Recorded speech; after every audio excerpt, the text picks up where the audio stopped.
എന്തൊക്കെ നാടകീയമായ രംഗങ്ങളാണ് ഇന്ന് ബിഗ് ബോസ് വീട്ടിൽ ഉണ്ടായത്. നമ്മുടെ അനീഷ് ഇങ്ങനെയല്ല. ഇതെന്താണ് നമ്മുടെ അനീഷിനെ പറ്റിയത്? അത് നാടകമാണോ, അഭിനയമാണോ, ഗെയിമാണോ, അതോ റിയൽ പ്രണയമോ? മൊത്തത്തിൽ കൺഫ്യൂഷൻ ആണല്ലേ. സത്യത്തിൽ കണ്ട സമയത്ത് എനിക്ക് തോന്നിയ കാര്യം അതാണ്. എന്താണ് ഇവിടെ സംഭവിക്കുന്നത് എന്നുള്ള കാര്യത്തിൽ ഞാനൊന്ന് കൺഫ്യൂഷനായി. പിന്നെ എനിക്ക് കാര്യം മനസ്സിലായി, ഇത് അനീഷിന്റെ ഗെയിം മാത്രമാണ് എന്നാണ് ഞാൻ മനസ്സിലാക്കിയ സത്യം. നിങ്ങൾക്ക് എന്തെങ്കിലും അങ്ങനെ അല്ല എന്ന് തോന്നുന്നുണ്ടെന്നുണ്ടെങ്കിൽ തിരുത്താനായിട്ട് മറക്കരുത് കമന്റ് ബോക്സിൽ. അപ്പോൾ ഞാൻ പറഞ്ഞു വന്നത്, രാവിലെ തന്നെ നമ്മുടെ അനീഷ് അനുമോളെ ബെഡിൽ കിടന്നിങ്ങനെ നോക്കിക്കെടുക്കായിരുന്നു എന്നാണ് അനുമോള് തന്നെ പറയുന്നത്. രാവിലെ കണ്ണ് തുറന്ന സമയത്ത് അനീഷ് എന്നെ ഇങ്ങനെ നോക്കിക്കെടുക്കുന്നതാണ് കണ്ടതെന്ന് അനുമോള് പറയുന്നുണ്ട്. അതിനുശേഷം അനുമോളുടെ അടുത്ത് വന്നിരുന്ന് സംസാരിക്കുന്നു. ഇതിലെ ഊഞ്ഞാലിലൊക്കെ വന്നിരുന്ന് സംസാരിക്കുകയാണ് രണ്ടുപേരും ഇരുന്നിട്ട്. അപ്പോൾ ഒരുപാട് കാര്യങ്ങൾ സംസാരിക്കുന്നു. അതിനിടയിൽ അനീഷ് അവിടെ വിവാഹ അഭ്യർത്ഥന നടത്തുന്നു. നമുക്ക് കല്യാണം കഴിക്കാം എന്നൊരു ചോദ്യം. പക്ഷെ അനുമോളുടെ മറുപടിയാണ് എനിക്ക് ഭയങ്കരമായിട്ട് ഇഷ്ടപ്പെട്ടത്. അവിടെ അനുമോൾ നൽകിയ ആ മറുപടി അത് ഏറ്റവും നല്ലൊരു മറുപടി ആയിട്ടാണ് തോന്നിയത്. ഇപ്പോൾ അനുമോള് റിജക്റ്റ് ചെയ്യാണ് എന്നുണ്ടെങ്കിൽ പോലും ആ റിജക്റ്റ് ചെയ്യുന്നതിന് ഒരു മാന്യത അനു അവിടെ കീപ്പ് ചെയ്തു.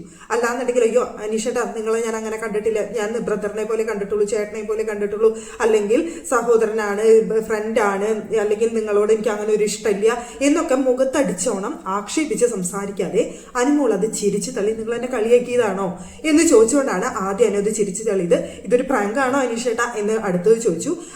അല്ല അനീഷോട് പറയുന്നുണ്ട്, അല്ല ഞാൻ സീരിയസ് ആയിട്ടാണ് പറയുന്നത്, എനിക്ക് മറുപടി തായോ എന്ന് പറയുന്ന സമയത്താണ് അനുമോള് തന്റെ ഭാഗം ക്ലിയർ ചെയ്യുന്നത്. ഞാനൊരു 2 വർഷത്തേക്ക് കല്യാണം കഴിക്കാനായിട്ട് ഉദ്ദേശിക്കുന്നില്ല എന്ന കാര്യം പറഞ്ഞിട്ടാണ് അനുമോള് പറയുന്നത്. എനിക്ക് കുറച്ച് പ്രാരാബ്ദമുണ്ട്, വീട് വെക്കണം, പിന്നെ എനിക്കൊരു പ്രണയം ഉണ്ടായിരുന്നു, അത് ആകെ പൊട്ടിപ്പൊളിഞ്ഞു പോയി, അതുകൊണ്ട് തന്നെ ഇനി ഒരു വിവാഹം വേണ്ട എന്ന് തീരുമാനിച്ചിരിക്കുകയായിരുന്നു. പിന്നെ വിവാഹം വേണമെന്ന് അച്ഛനമ്മയും നിർബന്ധിച്ചപ്പോൾ ഒരു 2-2.5 വർഷത്തെ ഗ്യാപ്പ് അവരോട് ഞാൻ ചോദിച്ചിട്ടുണ്ട് എന്നൊക്കെ പറഞ്ഞ് അനുമോൾ അതിങ്ങനെ പറഞ്ഞുകൊണ്ടിരിക്കുകയാണ്. ആ സമയത്ത് ദേഷ്യപ്പെട്ട് എഴുന്നേറ്റ് പോകുന്ന അനീഷിനെ നമുക്ക് കാണാൻ സാധിച്ചു. ഒരാളോട് പ്രണയം തോന്നുന്നതൊക്കെ ഓക്കെ, ആ ആൾക്ക് നമ്മുടെ അടുത്ത് പ്രണയം തിരിച്ചും വേണമെന്ന് നിർബന്ധം പിടിക്കുന്നത് അത് ഇവിടുത്തെ ന്യായാണ്. അല്ല, ആ പെൺകുട്ടി തിരിച്ചു മറുപടി പറയുന്ന സമയത്ത് ദേഷ്യപ്പെട്ട് എഴുന്നേറ്റ് പോകുന്നു. അതാണ് അവിടുത്തെ കാര്യം മനസ്സിലാവാത്തത് കേട്ടോ. എന്നിട്ട് ദേഷ്യപ്പെട്ട് അവിടുന്ന് എഴുന്നേറ്റ് പോയത് മാത്രമല്ല, പിന്നെ വീട്ടിലുള്ള ആരോടും മിണ്ടുന്നില്ല, മൂകത, എല്ലാവരുടെ അടുത്തും മൂകത, മുഖത്ത് ഭയങ്കര ദേഷ്യം, ഭയങ്കര കലിപ്പ്, മൊത്തത്തിൽ ആളങ്ങ് മാറിപ്പോയി. അല്ല, ഒരാൾ പ്രണയം നിരസിച്ചു കഴിഞ്ഞാൽ ഇങ്ങനെയാണോ ഒരാൾ മാറേണ്ടത്? മുഖത്തൊരു നിരാശയൊക്കെ വരുന്നത് ഓക്കെ, ഇല്ലെന്ന് ഞാൻ പറയുന്നില്ല. പക്ഷേ ഇത്ര ദേഷ്യത്തിന്റെ ആവശ്യത്തിരിക്കുന്നു അനുമോളുടെ അടുത്ത് ഇത്ര ദേഷ്യം തോന്നേണ്ടത്? എന്നുവെച്ചാൽ നമുക്കൊരാളോട് പ്രണയം തോന്നിക്കഴിഞ്ഞാൽ ആ ആളെ നമുക്ക് സ്നേഹിക്കാം, പ്രണയം തോന്നാം, ആ ആളെ നമുക്ക് കാണുന്ന സമയത്ത് കൂടുതൽ ഇഷ്ടം തോന്നും, ആ ആളെ നമ്മൾ നോക്കിയിരിക്കും, ആ ആള് ചെയ്യുന്ന കാര്യങ്ങളോട് നമുക്ക് ഇഷ്ടം തോന്നും, ഒക്കെ ശരിയായിരിക്കാം. പക്ഷെ അത് വിചാരിച്ച ആ ആൾക്ക് നമ്മളെ തിരിച്ച് ഇഷ്ടമല്ല എന്ന് പറഞ്ഞു കഴിഞ്ഞാൽ കലിപ്പിളകിയിട്ട് ആ ആളെ അടിക്കാനും തല്ലാനും അല്ലാന്നുണ്ടെങ്കിൽ അയാൾക്ക് ഇതിൽ എന്ത് ചെയ്യാമെന്ന് ആലോചിച്ചിരിക്കുന്നതാണോ റിയൽ പ്രണയം? ഇതിന് റിയൽ പ്രണയം എന്നൊന്നും ഞാൻ പറയില്ല. ഇതിപ്പോ അവസാന ആഴ്ച വന്ന് നിൽക്കുന്ന സമയത്ത് പക്ക നെഗറ്റീവ് ആവാൻ പോകുന്നത് അനീഷാണ് ഈ ഒരു ടോപ്പിക്കുമായി ബന്ധപ്പെട്ട്. അതായത് അനീഷ് അവിടെ ഒരു ഗെയിം കളിച്ചതാണെന്നാണ് എനിക്ക് തോന്നിയത്. അനുമോളുടെ അടുത്ത് ഒരു പ്രണയം സ്ട്രാറ്റജി പിടിക്കുക, ലവ് സ്ട്രാറ്റജി പിടിക്കുക എന്നൊരു ലക്ഷ്യമായിരിക്കണം അവിടെ നടത്തിയത്, അല്ലെങ്കിൽ കണ്ടന്റിന് വേണ്ടിയിട്ട്. ഇപ്പൊ അനീഷിനെ സംബന്ധിച്ചിടത്തോളം അവിടെ കണ്ടന്റ് കുറവാണ്. അനുമോളെ കൂട്ടുപിടിച്ച് കഴിഞ്ഞാൽ അവിടെ കണ്ടന്റ് വീഴും എന്നുള്ള കാര്യം അനീഷിന് ഷുവറാണ്. കാരണം അവിടെ ഏറ്റവും കൂടുതൽ കണ്ടന്റ് നൽകുന്ന മത്സരാർത്ഥി എന്ന് പറയുന്നത് അനുമോളാണ്.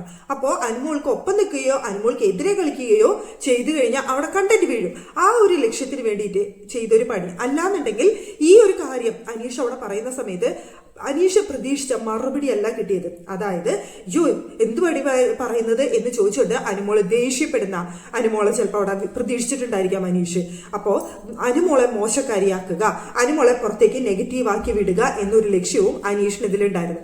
അപ്പോൾ അതും നടന്നില്ല. അനീഷ് പ്രതീക്ഷിച്ച പോലെ അവിടെ ഒന്നും നടന്നില്ല.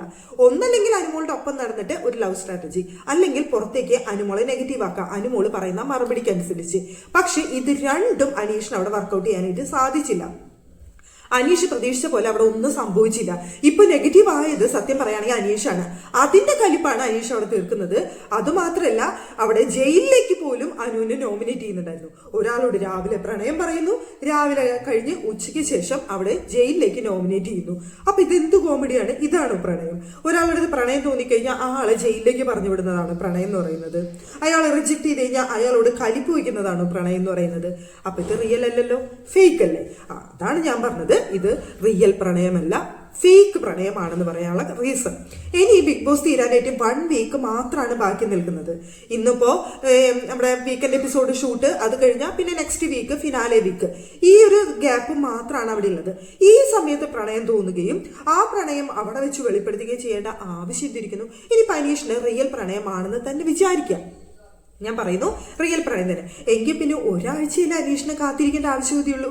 പുറത്തിറങ്ങിയതിന് ശേഷം അനീഷിനെ അനുമോളിനടുത്ത് തനിക്ക് ഇങ്ങനെ ഒരു ഇഷ്ടമുണ്ട്, ഞാൻ അകത്ത് വെച്ച് പറഞ്ഞു കഴിഞ്ഞാൽ അതൊരു ഗെയിമിന്റെ ഭാഗമാണെന്ന് വിചാരിക്കും. അതുകൊണ്ട് ഞാൻ അകത്ത് വെച്ച് പറഞ്ഞില്ല. പുറത്തിറങ്ങിയപ്പോൾ ഞാൻ പറയാണ് അനുമോൾക്ക് താല്പര്യം ഉണ്ടെങ്കിൽ നമുക്ക് കല്യാണം കഴിക്കാം എന്ന് പറഞ്ഞത് ന്യായം. അങ്ങനെയാണ് അനീഷ് അവിടെ അവതരിപ്പിക്കുന്നതെന്നുണ്ടെങ്കിൽ അത് ന്യായം. പക്ഷെ ഈ അവസാന നിമിഷത്തിൽ ഇവിടെ ഇതും പറഞ്ഞുകൊണ്ട് ഈ വക കോപ്രായങ്ങൾ കാണിക്കുന്നതാണ് എനിക്ക് മനസ്സിലാവാത്ത കാര്യം. എന്നിട്ട് ഇപ്പൊ അനീഷിനെ സപ്പോർട്ട് ചെയ്യുന്നവര് ഒരാൾക്ക് പ്രണയം തോന്നുന്നത് തെറ്റാണോ, അനുമോള് തങ്കച്ചനെ പറ്റിച്ച പോലെ അനീഷിനെ പറ്റിക്കുകയാണെന്ന്. അവിടെ അപ്പോഴും കുറ്റം വരുന്നത് ആർക്കാണ്? അനുമോൾക്ക്. എന്ത് ചെയ്താലും കുറ്റം.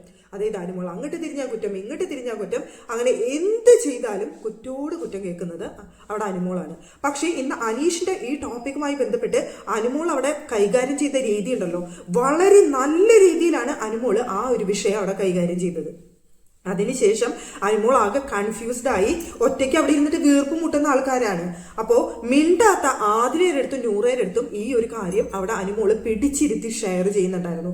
അപ്പൊ ആ നൂറ പറയുന്നുണ്ട്, എനിക്ക് പലതവണ അത് ഫീൽ ചെയ്യുന്നുണ്ടായിരുന്നു, അങ്ങനെ ഒരു ഇഷ്ടം ഇനി അനീഷ് ചേട്ടന്റെ മനസ്സിൽ സീരിയസ് ആയിട്ട് വളരുന്നുണ്ടോന്ന് എനിക്ക് ഡൗട്ട് ഉണ്ടായിരുന്നു.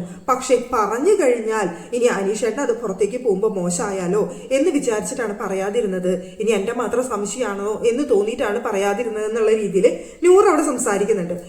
അതുപോലെ തന്നെ നമ്മുടെ അനുമോൾ കാണുന്നുണ്ടെങ്കിലും ഈ ഒരു കാര്യം കൊണ്ട് അനീഷിനെ നെഗറ്റീവ് ആവുമോ എന്നൊരു പേടി, അതുപോലെ തന്നെ അനുമോൾക്കും പേടി എന്താവും സ്ഥിതി എന്നുള്ളത് ആലോചിച്ചിട്ട്. അവിടെ അനീഷ് ഇത് പറഞ്ഞതുകൊണ്ട് അനുമോൾക്ക് ഒരു ദേഷ്യവും അനീഷിന്റെ അടുത്തില്ല. ഈ ഒരു ഗെയിം കളിക്കുന്ന സമയത്ത് ഇങ്ങനെ പറഞ്ഞത് അനീഷന്റെ ഗെയിമിനെ ബാധിക്കോ, പുറത്തുള്ള ജീവിതത്തെ ബാധിക്കോ, ഇനി അനീഷന്റെ വേറെ വിവാഹം കഴിക്കുമ്പോൾ ഇങ്ങനെ പരസ്യമായ ഒരു പെൺകുട്ടിയുടെ അടുത്ത് നിങ്ങൾ പറഞ്ഞതല്ലേ എന്ന് ചോദിച്ചുകൊണ്ട് അനീഷന്റെ ലൈഫിനെ അത് ബാധിക്കോ എന്നൊക്കെയാണ് അനുമോൾ അവിടെ ചിന്തിക്കുന്നത്. അപ്പൊ ആ കുട്ടി പറഞ്ഞതിൽ എന്താണ് തെറ്റ്? അവള് മാന്യമായിട്ടാണ് കാര്യങ്ങൾ പറഞ്ഞതും അവിടെ കാര്യങ്ങൾക്ക് ചിന്തിക്കുന്നതും. അനീഷിന് ഒരിക്കലും നെഗറ്റീവ് ആവരുത് എന്നൊരു ചിന്തയാണ് അനുമോൾക്ക് ഈ വിഷയത്തിൽ അവിടെ കാണാനായിട്ട് സാധിച്ചത്. ഇനി അനീഷിന്റെ വിഷയത്തിലേക്ക് വരാണെന്നുണ്ടെങ്കിൽ ഞാൻ മനസ്സിലാക്കുന്നത് അനീഷ് അതൊരു ഗെയിമുമായി ബന്ധപ്പെട്ട് നടത്തിയതാണ്. പക്ഷേ എനിക്ക് തോന്നുന്നു നമ്മുടെ ബ്ലസ്ലിയിലെ സീസണില്ലേ ദിൽഷ, റോബിൻ, ആ സമയത്ത് ബ്ലസ്ലി ജയിക്കേണ്ടത് തന്നെയായിരുന്നു. ആ സമയത്താണ് റോബിൻ പിന്നെ സപ്പോർട്ടുമായിട്ട് ദിൽഷയ്ക്ക് വന്നത് എന്നുണ്ടെങ്കിൽ പോലും അവിടെ ബ്ലസ്ലിക്ക് ആ ലാസ്റ്റ് 2 വീക്സ് പക്ക നെഗറ്റീവ് അടിച്ചു.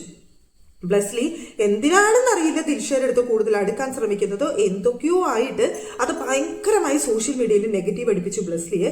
അങ്ങനെ ദിൽഷയ്ക്ക് കപ്പ് കിട്ടാനുള്ള സാധ്യതയായി. ഇതാണോ ഇപ്പോൾ ഇവിടെ സംഭവിക്കുന്നത് എന്നൊരു സംശയം എനിക്ക് തോന്നാതിരുന്നില്ല. കാരണം ഇപ്പോ ലാസ്റ്റ് സമയത്ത് കൊണ്ടുവന്ന് കാലുടയ്ക്കുന്ന അനീഷിനെയാണ് നമുക്ക് കാണാൻ സാധിച്ചത്. അനീഷിനെ സംബന്ധിച്ചിടത്തോളം ഇനി അവിടെ വേറൊരു കണ്ടന്റ് ഉണ്ടാക്കാനോ അല്ലാന്നുണ്ടെങ്കിൽ ഇനിയും എന്തെങ്കിലും ഗെയിം കളിക്കണം എന്ന് വിചാരിക്കാനോ അനീഷിന്റെ ആവശ്യമില്ല. ലാസ്റ്റത്തെ 1 വീക്കാണ്. മാന്യമായിട്ട് അവിടെ നിന്നാൽ തന്നെ അനീഷിന് വോട്ട് ലഭിക്കും. അനീഷാണ് അനുമോളാവണോ വിന്നർ എന്നുള്ള കാര്യത്തിൽ യാതൊരു എന്താ പറയുക ഒരു തരത്തിൽ നമുക്ക് പറയാൻ പറ്റാത്ത രീതിയിൽ അതുപോലെ വോട്ടിംഗ് നടന്നുകൊണ്ടിരിക്കുകയാണ്. ഇഞ്ചോടിഞ്ച് മത്സരമാണ് രണ്ടുപേരും തമ്മിൽ നടന്നുകൊണ്ടിരിക്കുന്നത്. ആ സമയത്ത് ഇവിടെ ഈ ഒരു ഗെയിം അനീഷ് പുറത്തെടുക്കേണ്ട ആവശ്യകതയുണ്ടെന്ന് എനിക്ക് തോന്നില്ല. വളരെ മോശം ഗെയിമായി പോയി അനീഷ് ഈ പുറത്തെടുത്തത്. ഒരു പെൺകുട്ടിയുടെ ഫീലിങ്സ് വെച്ചിട്ടുള്ള ആ ഗെയിം ഉണ്ടല്ലോ, വളരെ മോശം ഗെയിമാണ് അനീഷ് അവിടെ കാണിച്ചത്. അവിടെ മറ്റെന്ത് ഗെയിം എടുത്താലും നമുക്ക് പോട്ടെ എന്ന് വിചാരിക്കാം. പക്ഷെ ഒരു പെൺകുട്ടിയുടെ ജീവിതവും ലൈഫ് അതുപോലെ തന്നെ അവളുടെ ഫീലിങ്സ് ഒക്കെ എടുത്തു വെച്ചുകൊണ്ടുള്ള ആ ഗെയിം ഉണ്ടല്ലോ, അത് വളരെ മോശമായി. ഇനിയിപ്പോൾ അനീഷ് സീരിയസ് ആണ് എന്ന് പറയുന്നവരോട് ഈ ലാസ്റ്റ് നിമിഷത്തിൽ വന്നിട്ട് അനുമോളുടെ അടുത്ത് വന്ന് ഈ പറയുന്നതിനോട് എനിക്ക് യോജിപ്പൊന്നും തോന്നിയില്ല. മുമ്പ് ഈ പറയുന്ന അനീഷ് തന്നെ പറഞ്ഞിട്ടുണ്ട് എനിക്ക് പെങ്ങളെ പോലെയാണ്, ഞങ്ങളുടെ സഹോദരിയാണ് എന്നൊക്കെ ഷിയാസ് വന്ന സമയത്ത് പറഞ്ഞിട്ടുണ്ട്. ഇനിയിപ്പോൾ അത് പോട്ടെ, ആ സമയത്ത് അങ്ങനെ തോന്നി. പിന്നീട് ഇവർ തമ്മിലുള്ള കളിരി തമാശരിയും ഇടയിൽ ഒരു പെൺകുട്ടിയുടെ ക്രഷ് തോന്നിയിട്ടുണ്ടായിരിക്കാം, പിന്നീട് അതൊരു ഇഷ്ടമായിട്ട് തോന്നിയിട്ടുണ്ടായിരിക്കാം, ഒക്കെ ശരിയാണ്. പക്ഷേ അങ്ങനെ ഇഷ്ടം തോന്നിയെന്നുണ്ടെങ്കിൽ അത് തുറന്നു പറയുന്ന സമയത്ത് അവൾക്ക് ഇഷ്ടമില്ലെങ്കിലും എനിക്ക് ഇഷ്ടപ്പെടാലോ എന്ന് ചിന്തിക്കുന്നവരാണ് കൂടുതലും. പിന്നെ അവളെ പ്രൊട്ടക്ട് ചെയ്യാനായിട്ടും കെയർ ചെയ്യാനായിട്ടും നോക്കുന്നവരാണ് കൂടുതലും ഉണ്ടായിരിക്കുക. ഇവിടെ നേരെ തിരിച്ച് അവളെ ജയിലിലേക്ക് വിടണം, അവളോട് പകരം വീട്ടണം, അങ്ങനെയൊക്കെയുള്ള കലിപ്പും ദേഷ്യം കാണിക്കുന്ന അനീഷിനെയാണ് പിന്നീട് നമുക്ക് കാണാൻ സാധിച്ചത്. അപ്പൊ പിന്നെ അതിനെ പ്രണയം എന്ന് പേരിട്ട് വിളിക്കാനായിട്ട് എനിക്ക് തോന്നിയില്ല. എനിക്ക് അതുകൊണ്ടാണ് ഇങ്ങനെ ഗെയിമാണ് എന്ന് ഉറച്ചു തോന്നാനുള്ള റീസൺ എന്ന് പറയുന്നത്. നിങ്ങൾക്ക് എന്താണ് തോന്നിയത് നിങ്ങളൊന്ന് കമന്റ് ചെയ്യാനായിട്ട് മറക്കരുത്. അനീഷും അനുമോളും തമ്മിലുള്ള ആ ഒരു ബന്ധത്തിന് അനുമോള് അവിടെ തമാശയായിട്ടാണ് ചെയ്തിരുന്നത് എന്നുള്ളത് ആ വീട്ടിലുള്ള എല്ലാവർക്കും അറിയാവുന്ന കാര്യമാണ്. എല്ലാവരും ആരും തന്നെ അനീഷും അനുമോളും തമ്മിൽ ഒരു ലവ് ട്രാക്ക് പിടിക്കുന്നു എന്നൊക്കെ പറഞ്ഞിട്ട് സാബുമാൻ കളിയാക്കി എന്നുണ്ടെങ്കിൽ പോലും ഒരിക്കലും അവർ അങ്ങോട്ടും ഇങ്ങോട്ടും ചതിക്കാണ്, പ്രേക്ഷകരെ വഞ്ചിക്കാണ് എന്നുള്ള രീതിയിലൊന്നും അവരാരും അങ്ങനെയൊന്നും രീതിയിൽ അത്രയും ഹാർഡായിട്ടൊന്നും അവർ സംസാരിച്ചിട്ടില്ല. കാരണം അതൊരു തമാശയാണെന്നുള്ള കാര്യം ആ വീട്ടിൽ എല്ലാവർക്കും അറിയാം. അപ്രതീക്ഷിതമായിട്ടാണ് ഇപ്പോൾ അനീഷിന്റെ ഭാഗത്ത് നിന്ന് ഇങ്ങനെ ഒരു കാര്യം ഉണ്ടായിട്ടുള്ളത്. ബാക്കിയുള്ള വീട്ടിലുള്ളവർ അറിഞ്ഞു കഴിഞ്ഞാൽ അവർക്കൊക്കെ ഇതൊരു ഷോക്കിംഗ് ആയിരിക്കും. ലാലേട്ടൻ വീക്കെൻഡ് എപ്പിസോഡിൽ വരുന്ന സമയത്ത് ഈ ഒരു കാര്യം അവിടെ ചോദിക്കുമോ എന്ന് എനിക്കറിയില്ല.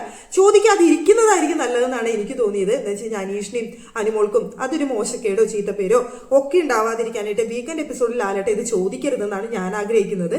ചോദിക്കാതെ ആ ടോപ്പിക് അങ്ങ് സ്കിപ്പ് ചെയ്തോട്ടെ. ഇനി ഒരു 1 വീക്കല്ലേ ഉള്ളൂ. ആ സമയത്ത് ഈ ഒരു ടോപ്പിക് അവിടെ വേണ്ട എന്നാണ് എനിക്ക് തോന്നിയ ഒരു കാര്യം. എന്തായാലും അവിടെ നിന്ന് ഇറങ്ങിപ്പോയ കണ്ടസ്റ്റൻസ് ഈ ആഴ്ച തിരിച്ചു വരുന്ന സമയത്ത് വീട്ടിലുള്ള ബാക്കിയുള്ളവരൊക്കെ ഈ സംഭവം അറിയായിരിക്കും. അറിയാതൊന്നും ഇരിക്കില്ല. എന്തായാലും അവരൊക്കെ വന്ന് പറയായിരിക്കും അനീഷ് ഇങ്ങനെ അനുമോള് പ്രപ്പോസ് ചെയ്തല്ലോ എന്നുള്ള ഒരു കാര്യം പറയുമായിരിക്കും. ലാലേട്ടൻ വീക്കെൻഡ് എപ്പിസോഡിൽ ചോദിച്ചില്ലെങ്കിൽ പോലും. പക്ഷേ അപ്പൊ പിന്നീട് അവർക്ക് അവിടെ നിന്ന് കൂടുതൽ ദിവസങ്ങളില്ല. അപ്പൊ പിന്നെ അവരവിടെ അറിഞ്ഞാലും അനുമോളെ ചോദ്യം ചെയ്യാനോ അനീഷിനെ ചോദ്യം ചെയ്യാനോ കളിയാക്കാനോ ഒന്നിനുള്ള സമയമില്ല. അപ്പൊ പിന്നെ അത് അവിടെ അവസാനിക്കുമെന്നാണ് ഞാൻ വിചാരിക്കുന്നത്. ലാലേട്ടൻ വീക്കെൻഡ് എപ്പിസോഡിൽ ഇതൊരു ചോദിച്ച് വിഷയമാക്കണമെന്ന് ഞാൻ ആഗ്രഹിക്കുന്നില്ല. കാരണം ഒരു പെൺകുട്ടിയുടെ ജീവിതമാണ്, അനീഷിന്റെ ജീവിതമാണ്. അത് ആ വഴിക്ക് അങ്ങ് വിടുന്നതായിരിക്കും നല്ലതെന്നാണ് എനിക്ക് തോന്നിയത് കേട്ടോ. എന്റെ തോന്നലാണ് ഞാൻ പറഞ്ഞത്. എന്താ വെച്ച് കഴിഞ്ഞാൽ അനുമോളുടെ ഫീലിങ്സിനെ വെച്ചിട്ട് വീണ്ടും അവിടെ വെച്ച് ഒരു ചോദ്യം ചെയ്യലിന് വേണ്ട എന്ന് തോന്നിയിട്ട് പറഞ്ഞതാണ്. പക്ഷെ അനുമോളുടെ വിഷയമായതുകൊണ്ട് വീക്കെൻഡ് എപ്പിസോഡിൽ ഇതെടുത്ത് ചോദിച്ചുകൊണ്ട് കണ്ടന്റ് ഉണ്ടാക്കാനുള്ള ശ്രമവും ചിലപ്പോൾ നടക്കാം. പറയാനായിട്ട് പറ്റില്ല. അപ്പോ ഞാൻ പറഞ്ഞു വന്നത്, ഇപ്പോ അനീഷിന്റെ ഫാൻസിനെ അനുമോളെ നെഗറ്റീവ് ആക്കാനായിട്ട് വേറൊരു കണ്ടന്റ് കൂടി, അതായത് സ്റ്റാർ മാജിക്കില് തങ്കച്ചനെ കളിപ്പിച്ച പോലെ അനീഷിനെ കളിപ്പിക്കുന്നു എന്ന് പറഞ്ഞിട്ട് അനുമോളെ വീണ്ടും നെഗറ്റീവ് ആക്കാനായിട്ട് ഇപ്പൊ ശ്രമിച്ചുകൊണ്ടിരിക്കുകയാണ് സോഷ്യൽ മീഡിയയിൽ.